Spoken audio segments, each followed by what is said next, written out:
Okey, sekarang perlawanan sambungan The Corp versus Cyberjaya Open. Mata sekarang 3 sama mata besar dan disadvantage kepada The Corps. Dua untuk DTP dengan berapa? Mana berfaul?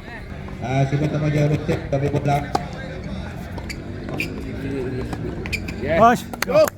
Okey, player Cyberjaya berjaya break dan sekarang mendahului dengan mata 4-3. Okay, now score 4-3. Cyberjaya lead dan Amar akan serve.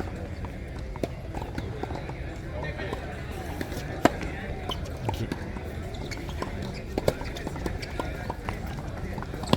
Ui, apa masuk ni?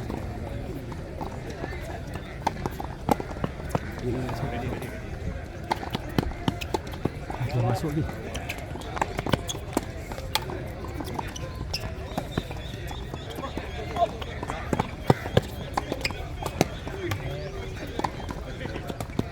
Masuk. Perhatian. Semua game boleh start sekarang. Oi, defend bagus. Go on.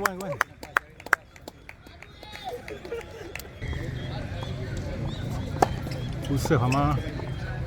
Cantik. Gusah. Mata 15 sama. Cantik masuk. Cantik.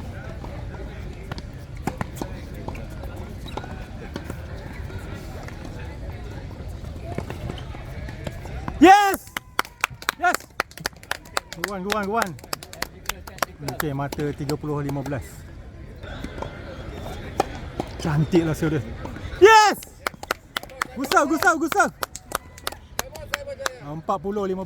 Two strike main untuk The Corp. Oh.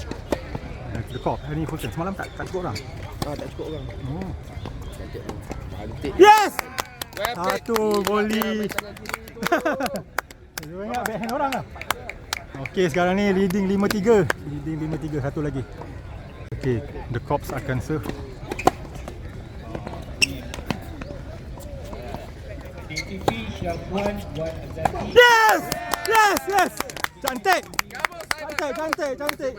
Amar. Mata 0-15.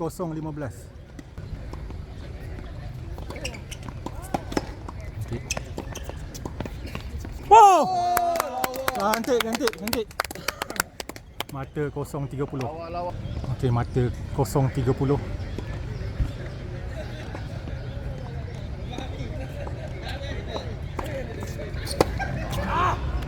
Alah.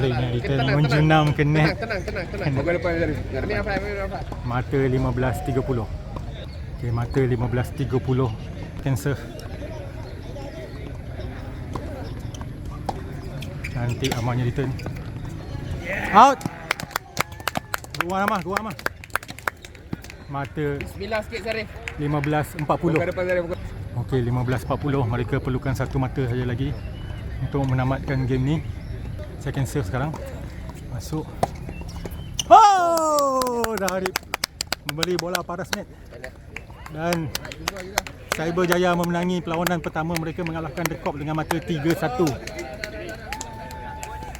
Tahniah kepada player Open yang berjaya mencari 3 mata berturut-turut untuk pagi ini.